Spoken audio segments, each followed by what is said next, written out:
big question driving my research is how to design the rules and institutions of a market to achieve better or more efficient outcomes. The key to this research is combining economic theory with real-world data, and some examples of markets I study range from mineral lease auctions and labor arbitration to agricultural water exchange. So the primary question that my research has been interested in for the past decade has been inflation. What are the drivers? What are the consequences of it? Specifically, I'm interested in how inflation affects firms' ability to charge higher prices, their profits or markups. And then secondly, I'm interested in the effect of the Federal Reserve maintaining a large balance sheet, which changed after the Great Recession. How does that affect inflation, and how does that affect the real economy? Scientifically, research that connects economic theory with data analysis is important because, one, it helps us answer questions that we wouldn't be able to answer with either theory or data alone. And in addition, bringing economic models to data often involves the development of new methodological toolkits, which can then be disseminated to and reused by the broader research community to study other questions. Even though economists have studied inflation for a very long time, our workhorse models, those that are used by central banks to think about policy, they really aren't equipped to address these important questions that we're asking. For instance, they have no role for firms making profits, surprisingly. We typically assume that the markets are perfectly competitive. Likewise, they don't have a role for Fed policy. They think about the Fed just determines what a short-term interest rate is. So you can't ask, does it matter if the Fed has a large balance sheet? So what we're doing is we're trying to develop models really from ground zero, thinking about Fed policy, the decisions of firms and households, and how those interact together. The very goal of this research is that it culminates in policy recommendations for market design that benefit society.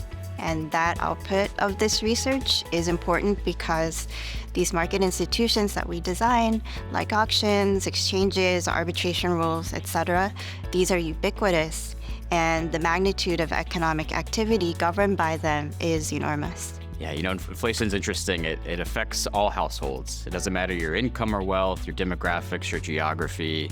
In economies with persistently high or too low inflation, it can not only cause disruptions in the short term like a recession, it can cause prolonged periods, decades of disruption or depression.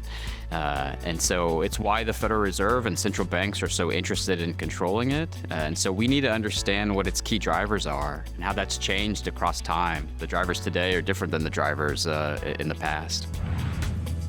I was motivated to study this area of economics after I took a class taught by my PhD advisor where he taught the seminal method for analyzing auction data through the lens of auction theory. It so happens that the method is particularly elegant, so I was drawn in by how an idea that's so useful and powerful could also be so elegant. My interest in macroeconomics and finance really started as an undergrad. We were assigned readings, say, from the Wall Street Journal, and every day that they would be talking about the Federal Reserve. But there would always be some kind of hand-wavy notion that the Fed controls interest rates, and to lower inflation, they need to increase an interest rate. And I always just want to understand deeper. It's kind of like, many of us, myself included, are happy to drive our car around, not really understanding the fluid mechanics of an engine. But for some people, they want to understand how that engine works. And for me, the macroeconomy and monetary policy, that's my engine. So this research, it contributes to the mission of advancing knowledge and improving lives. So just to give some examples from the specific markets I study, better designed auctions help governments obtain better prices for the goods and services they procure, ultimately benefiting the taxpayer. And better designed arbitration rules help yield fair decisions in labor disputes. And better designed exchanges help us make better use of limited agricultural water during droughts. Yeah, so when we think about improving lives as macroeconomists, we typically think about growth. Economies are always changing. We discover new technologies. And we want to make sure that that growth is broad-based, that everybody can take advantage of it. Now, what I study is really the plumbing behind an economy. From monetary policy, inflation, it's the systems that make sure that we can all, take advantage of that growth. And when the plumbing works well, we tend to not think about it too much. But when the plumbing doesn't work well, and recessions or depressions, that's when we really need to understand policy.